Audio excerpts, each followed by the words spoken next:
That alone, verse number 85. No shadow exists independent of an actual form. As there is no original form anywhere for the existing world, it is neither shadow nor substance. Everything that is seen is like a snake painted by a master. Commentary. This is a very important verse. To properly understand it, you should recall to your attention the correction given in the previous one, where the distinction was made between the unmodified and modified states as exemplified in a lump of clay and a pot. This leads us to several questions. When you see a pot, you experience seeing a real object. You call that real object a pot. Just what is this pot?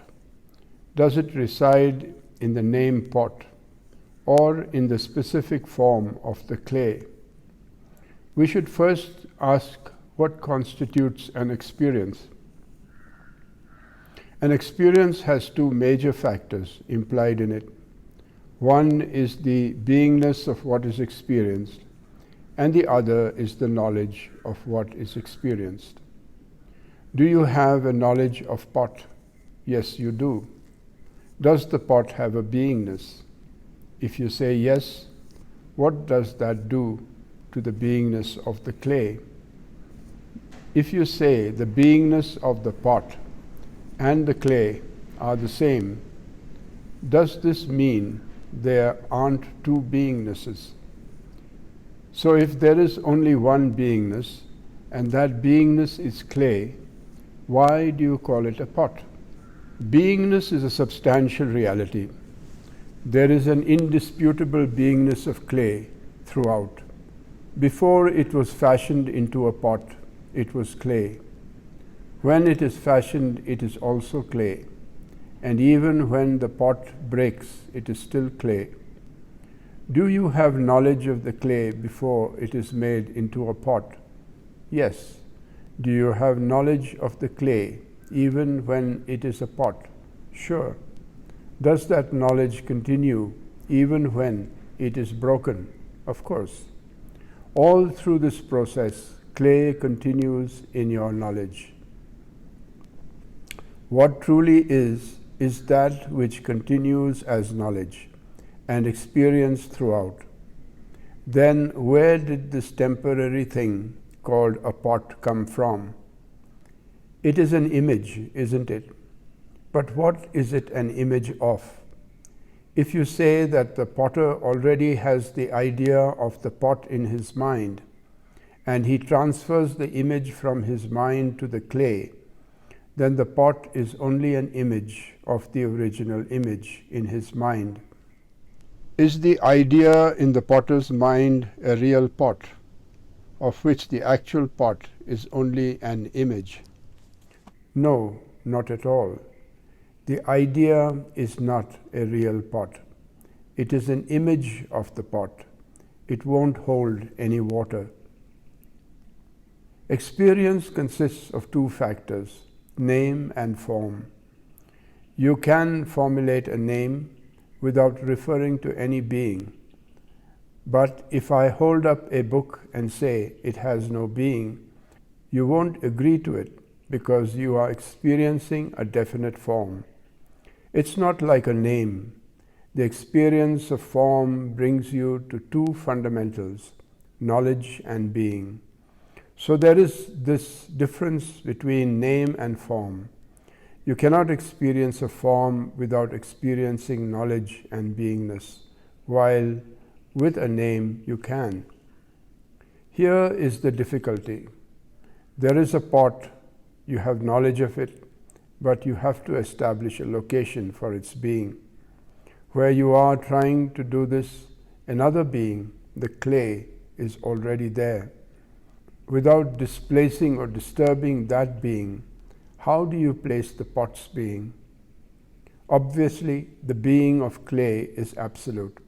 It does not have the conditional aspect of time in it. Origination, temporal existence, and dissolution are not present as they are in the pot. Why should we bother so much about a pot and its beingness? Why is this important? This question only arises when we do not know the subject we are dealing with. Many of our experiences are of a lesser degree of reality than the pots. If you cannot establish the beingness of a pot, how can you establish the beingness of your husband or your wife? At least the pot can be seen. It has certain form. But concepts like wife and husband, or friend and enemy, don't have any form. You can't point out the wife in a woman. So how is it determined? Unless you establish the beingness of your wife, there is going to be great trouble. The solid foundation of the family, society, practically everything is built on top of this fictitious thing called husband and wife. Very many of your expectations in social life are based on notions which have their root in a wife image and a husband image. People are always looking for a social image. Such images are the shadows the Guru is speaking of in this verse. He says, Erum Ulakirnam. This is not just dealing with one object, but with whatever people consider to be empirically valid or transactionally existing. In other words, where there is a so-called objectivity and subjectivity. The world where there are conventions, customs, and moral principles is called Ulagu. This word appeared in an earlier verse with the special connotation of the world we perceive when we are earthbound and mundane in our interests. So is this world we perceive an image or not? If pot is an image, wife is also an image. We have already seen the difficulty of establishing the beingness of a pot. And if the beingness of a pot cannot be established, the beingness of a house or a car will also be hard to determine. This brings the very idea of form itself into question.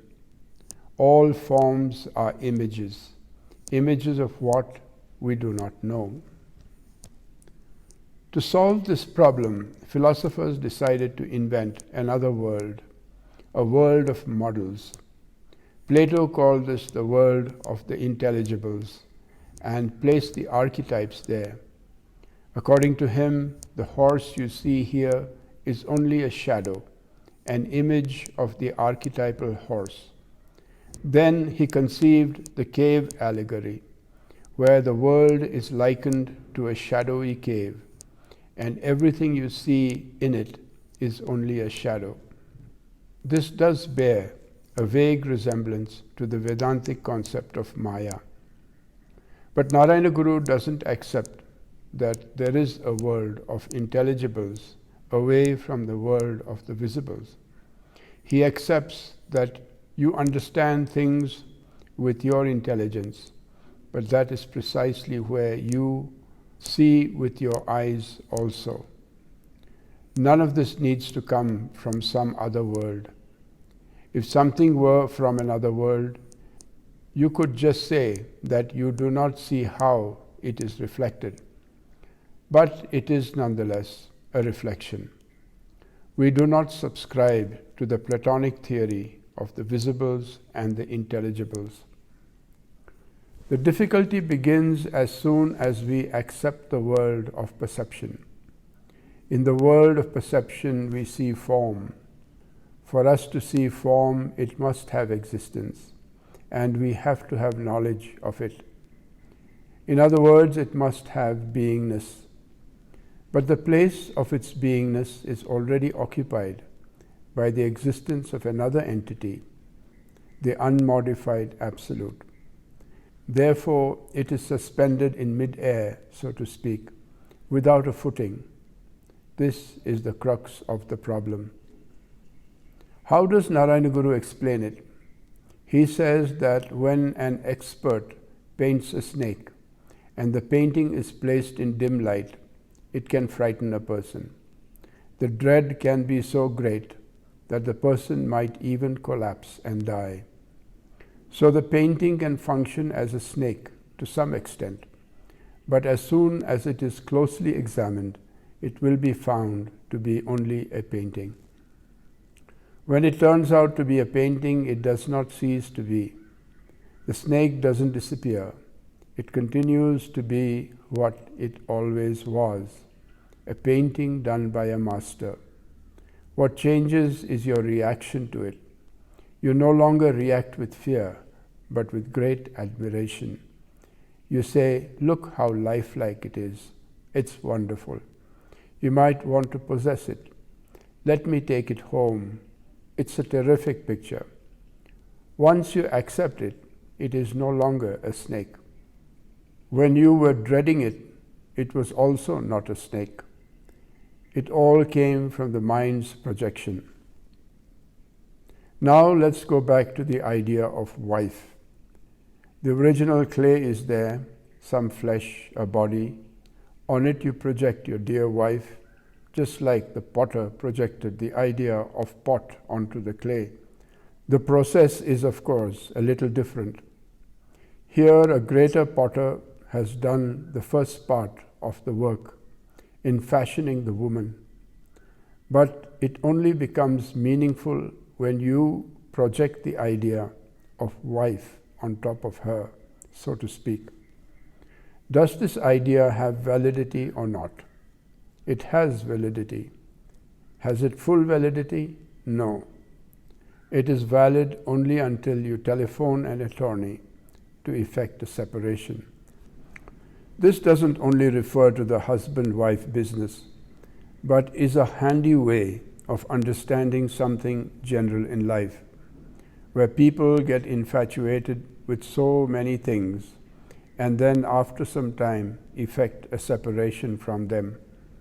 Marriages and divorces are going on all the time between people and their relativistic values.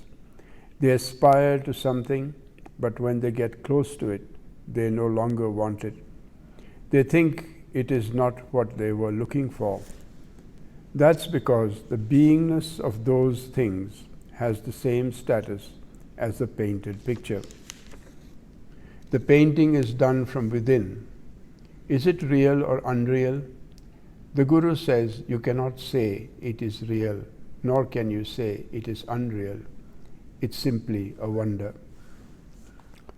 To apply this in your life, you have to look for the being which cannot be explained away. What is that being? It's called existence. You should also look for the knowledge which cannot be explained away. Such knowledge is awareness. Existence is called Sat. The awareness of subsistence is called Chit. Sat and Chit never change. But you can fashion the Sat like the potter fashions a pot, like the lover fashions the beloved, like the buyer of a commodity fashions its value, like the admirer of beauty fashions light into a beautiful form. The substratum is perennial existence. What you temporarily create out of it has existence only during the time when it is valuable to you. This brings us to a third factor, the utility of a thing, its prayojana or value. The potter knows the clay will always remain clay, but he sees a utility in fashioning it in a certain way so it will hold water. Holding water is an important symbol. Every value should hold water. It should serve your purpose. When it no longer holds water, when it does not serve your purpose, you throw it away. Its existence is finished. A pot serves its purpose when you want to use it. At that point, you don't have to say it is only clay. The pot has a transactional validity that you can accept. But in order to not become disillusioned, you should always have a permanent notion beneath the surface operation. After all, the primary existence is not of a particular thing, but resides in another category. The other kinds of pots I am speaking of, like husband and wife, friends, neighbors, enemies, and so on, are fashioned out of an already transitory substance called the life process. The stream of life is moving, changing, and transforming all the time. On top of this ever-flowing process, you are making other suppositions. So there is every possibility that in the flow, your suppositions will be dislocated. What you think of as permanent is really an impermanent fixation, superimposed on an already impermanent substance. But that impermanent substance really does reside in a beingness which does not change. So there are three levels: the changeless, the changing cosmic process, and within that, an individual arrangement. It is in the individual arrangement within the cosmic setup we see what we call ulaga. If the image we see in the ulaga were copied from somewhere else, as Plato has it, we could transfer ourselves to that real world. But there is no such additional reality. This is not a copy of anything. Then is it real? No, it's still not real at all.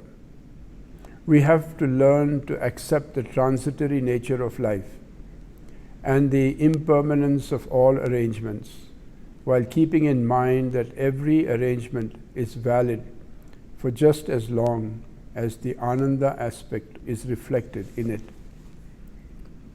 The other day, a friend from the class said, "The last 3 days when I have been sitting here and listening to the meditation, it has not been reaching me. I wish I was sitting at home instead." When it worked for him, he was here. When it doesn't work, he wonders why he bothers. That is a failure of the Ananda.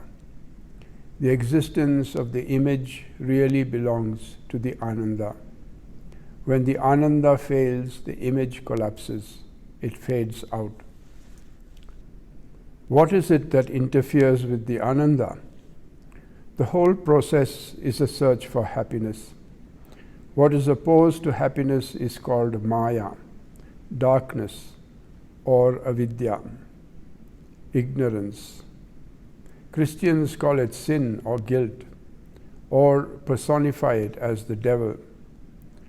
How can ignorance come and take away the joy of something you have enjoyed? Because your basis for that joy was only a supposition.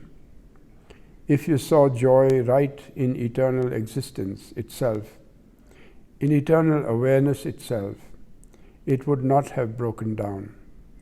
But we are forever fashioning something out of that and projecting our happiness onto this temporary creation, which is moving and changing all the time. What we are saying is that you should not build your abode on transitory stuff. Jesus said the same thing. One who wants to have a strong house should build it on a rock and not on sand. You need to remember that your experiences are neither the original or a shadow of the original, but have only the status of a painted picture. You have to explore how you can get from a sandy foundation to one that is rock solid. To do this, you have to go beyond name and form, beyond the world of your senses, the world of your imagination, beyond the world of your fantasies. In you there is a witnessing self, a sakshi. It is the big I which watches the visions of the two small eyes, one seeing the external world and the other the internal world. Only when that witnessing eye is relied on will you be able to transcend the other two. Until you come to that experience, you will be alternately fearing the snake and admiring its beauty, and also losing interest again and again and again. In the Brahmasutra Bhashya, Shankara's commentary on the aphorisms of Vedanta, written by Badarayana, Shankara deals with this subject. He speaks of a man in physical pain whose leg is broken. Can you say the pain is only in his imagination? No, it's not imaginary. It is intense pain from a broken bone. But then, why doesn't he cry out all through the experience? For 2 hours he sleeps and does not howl. If it is so real, how can he take a couple of hours off from it? Shankara then quotes a passage from the Kaushitaki Upanishad, which says that if you ask a person, "Did you see that sight?" they may say no. If you ask why, they will answer, "Because my mind was not there." When your mind is not there, you don't see. The same can happen regarding hearing or smelling something.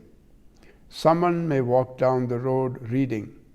They know they are leaving one place and arriving at another, but they don't know how they got there. While their mind is on the book, they are unaware of the movement of their legs. So the reality or unreality of a phenomenon like a broken leg depends on the presence of the mind. If the mind is not present, the person is asleep, at least to the event. So where is the fracture? Is it in the leg or in the mind? If it were in the leg, it should be there all the time, but it is only there when the mind is. What is the relation between the fracture and the mind, and the fracture and the body? That's a good question. Next, Shankara takes it a step further. He says your leg is broken, but your wife's leg is not. Why should she sit there with a long face? Why can't she sleep? What happened to her? Sometimes it looks like she is in more pain than you are.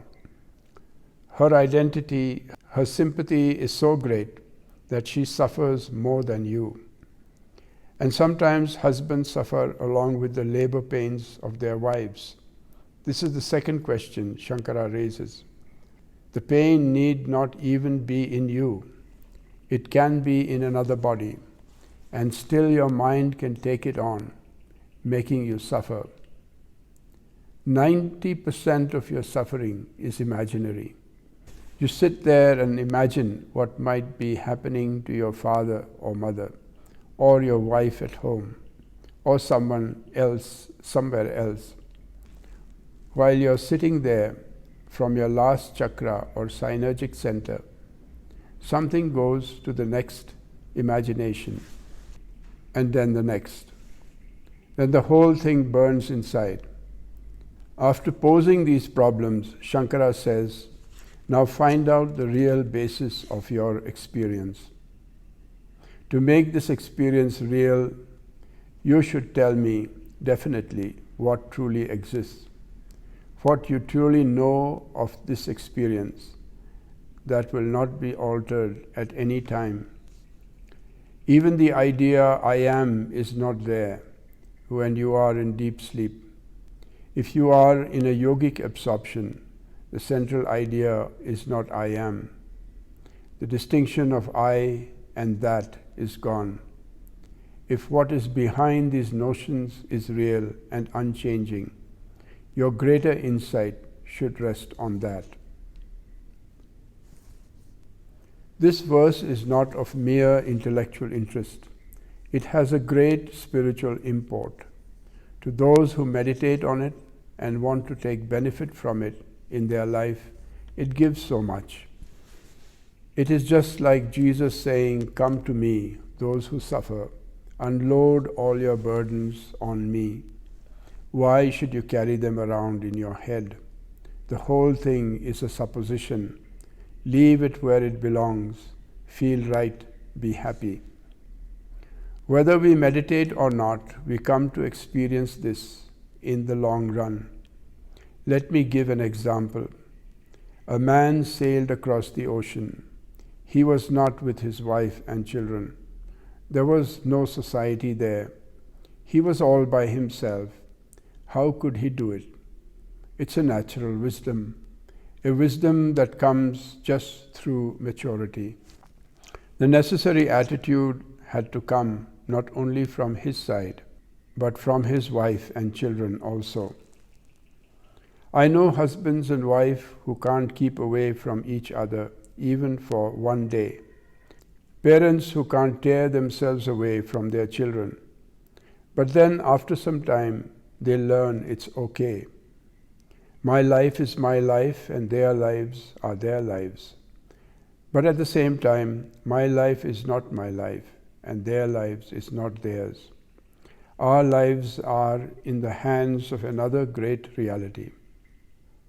I have an apparent responsibility, but that responsibility can be there or it can be snapped by the greater reality which is deciding things. In the ocean, a person can't make a wind. The wind should just come. But he can maneuver his sails when the wind comes. If the wind doesn't come, he can't make it happen. There is a simultaneous resignation and acceptance involved. There is prompt action too, efficiency to suit the situation. This is a living philosophy. It is a living annotation of this verse. The key difference is as between a painted picture and a series of painted pictures which are shown as a movie and where you have some hand in directing it. If one person can have that kind of inner freedom, others can also. You bind yourselves so much with mere suppositions. It is those suppositions and images, called here niral, shadows, that you should be dealing with. Then alone can life become a harmonious flow. Otherwise, it can spell tragedy. And the free translation of verse 85 is as follows. No image can exist without a model. If the world is a shadow, it should have its archetype somewhere. No such original is seen anywhere. Therefore, this world is neither a model or its image. Everything seen here is like a snake painted by a master artist.